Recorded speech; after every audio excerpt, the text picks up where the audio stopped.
Nanotech. Herr Doktor Vrilock here. Tonight's Psionics Digerati podcast on Planet Vrilock is about Psionics Nanotech. So I will begin. Yes, just as nanotechnology was unrealized by the artist of old, who used gold and silver particles to create stained glass artwork in medieval churches hundreds of years ago, so also today, many of the technologies employed are unrealized psionic superpower mechanisms, albeit remotely.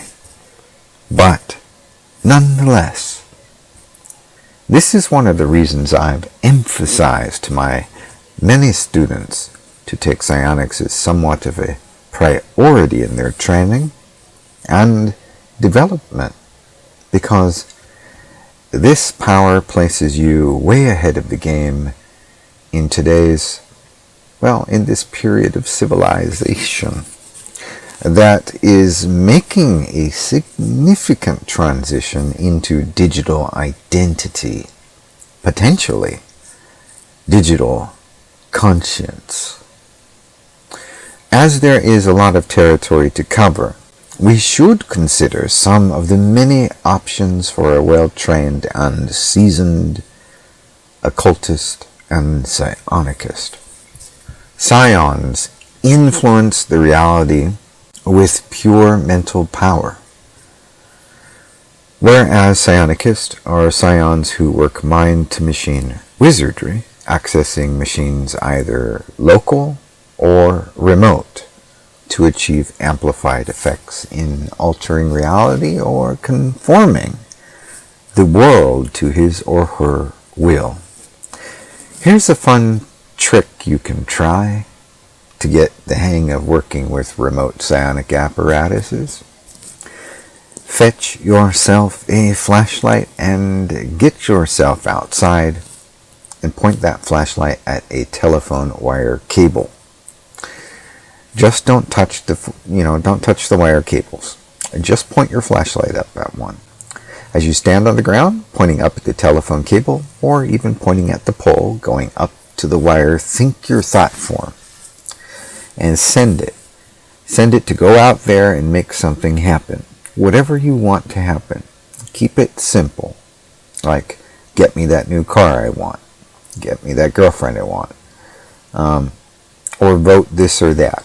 Whatever in your neighborhood, right? Your energy is carried by your aura through the flashlight, out that beam of light, and it hits the wires where it will be magnified and sent to other electromagnetic amplification along the waves of the wires.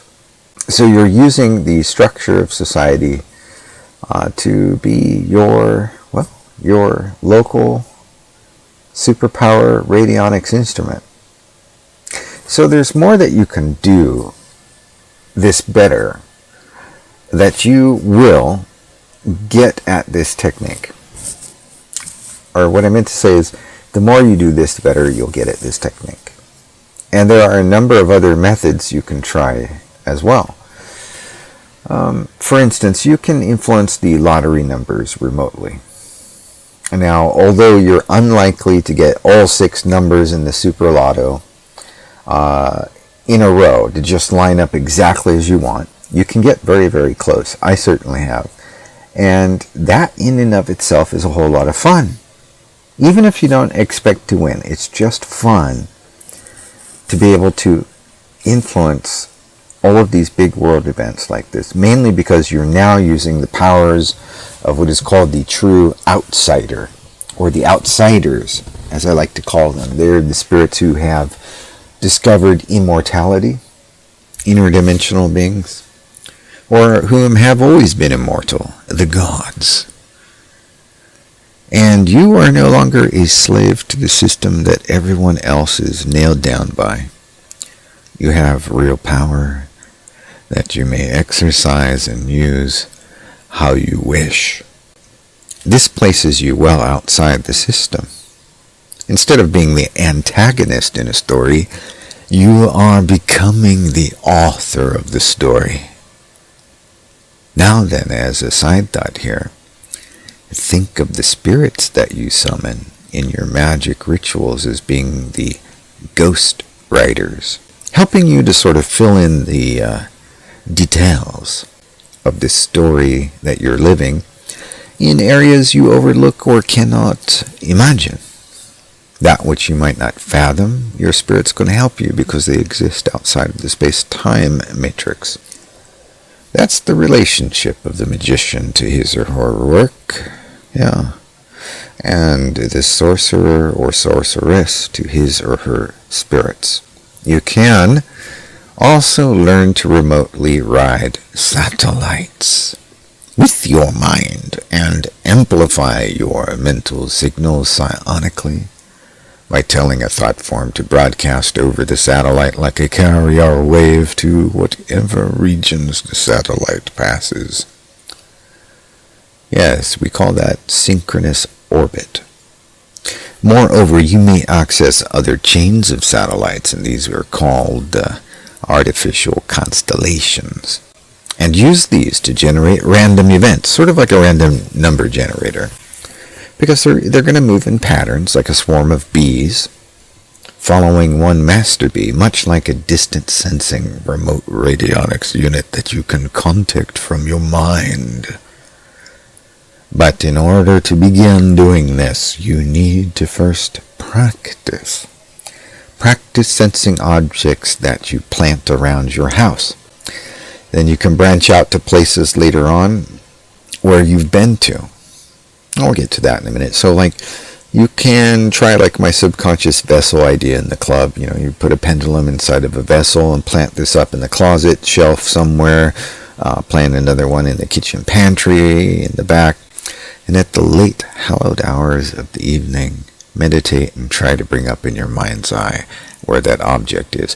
Or take a walk, go to a park bench somewhere, and then sit down and try to bring up in your mind's eye the location of where you place these vessels. Now you branch out to places where you've been and try to set a remote beacon at these places mentally. Just a mental construct like a bead of light or shadow looming over the place.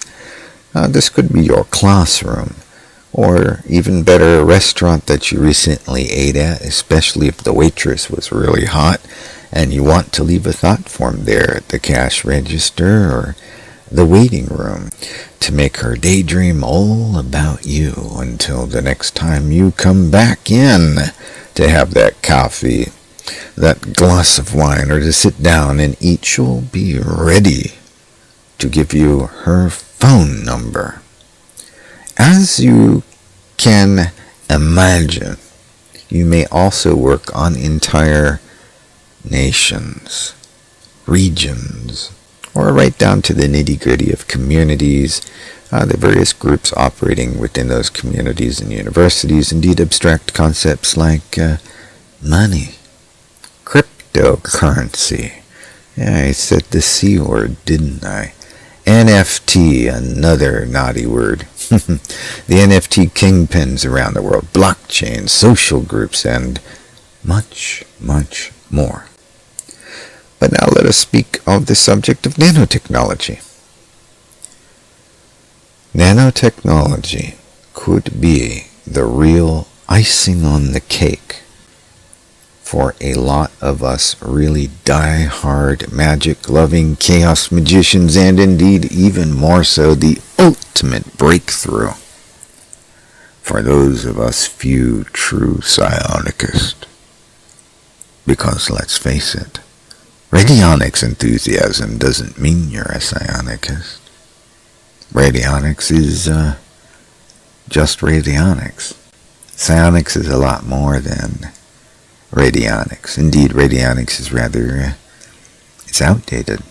It's simply a great business for selling shoeboxes with dials and some really great amplifier tubes, components like hexagram circuits. Hey, I've got my own electrically powered hexagram circuit box at home, and hey, look, maybe some precious metals like gold, throw in a few crystals, diodes, and Yeah, diodes and the use of gemstones like emerald.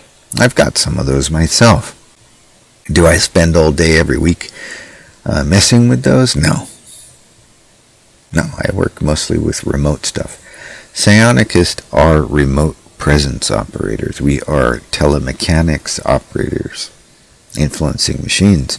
We are group mind controllers. We are rock and rollers, influencers of regions. We are, in a nutshell, remote influencers. And yes, sometimes we are skirmishing warriors and your local enchanter at the ladies' club. What makes us all alike? Well, though each of us are quite unique, it is our focus on raw mental influence, the power of our mind, your mind, my mind, that of our fiery will. The rest is commentary. Now, with nanotech we could influence the way atoms behave, and on much greater level of coherency, efficiency, and in ways so damn amazing. We'd be like gods in the flesh. Yes, powers which are left to stagger the imagination. You may one day have this opportunity to speak to nanobots within your body, within the world, with your mind, and instantly remove the brown stains on your teeth after having your coffee. Pearly white smile, boy, she's fallen head over heels for you. Adjust your hearing to understand what is driving your dogs in the backyard nuts. Or even connect with remote starships one day in the distant future via the advent of artificial intelligence, albeit at the level of nanosize. Your thought forms might even materialize. Constructs that you can see, touch, and feel, just like a scene out of a comic book like the Green Lantern. Imagine it wielding with your power ring a 30-foot glowing hammer and bringing it down to wipe out a tank rolling into your town. Yes, some barbarous nation seeking to run things amok with sending in their thugs to your part of the world. Imagine having invisible companions you could see and speak to. Send off to, get some Chinese takeout, pick up a pizza for you, restock the milk in the fridge. Well, these things may sound far-fetched. Aiming high is better than aiming low.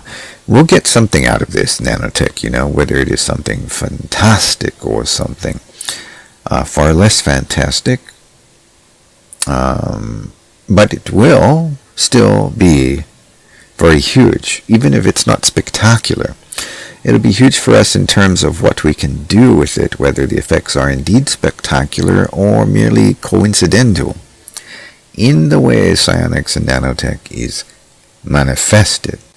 It will be great, whatever it is.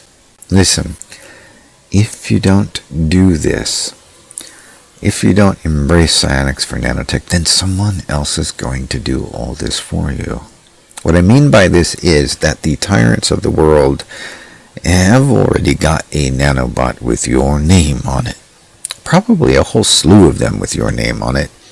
Your social security number and everything else, just like forcing you to take a real ID card just so that you can drive out of state. So also will you be processed by these new digital and nano-sized control mechanisms? If you don't believe me, then know this. Nanotech is so important that this technology has its own dedicated government web address. That's right. A government website that is strictly all about nanotech. That's how important it is to Big Brother. It's just like going to irs.gov or whitehouse.gov, there's a government website, and it's called nano.gov, nano.gov, ladies and gentlemen. So, I'd assume there's some relevance in that for you, especially if you're not too trusting of global powers. In any event, beginning to practice working with something called micro-PK, or incidental psychokinesis, at the level of the micro level. This will help you get ahead in the big game of the upcoming nanotech being populated into the so-called Internet of Things, or the IoT. The smart this and that. The self-monitoring reporting technology, the SMART, smart tech, right? Didn't know that was an acronym, did you? Well, it is. This should be enough for you to work on, though. So until next time we have this merry little gathering, I want to remind you all to join Vrilock.club and keep the magic high. This is Herr Doktor Vrilock, signing out.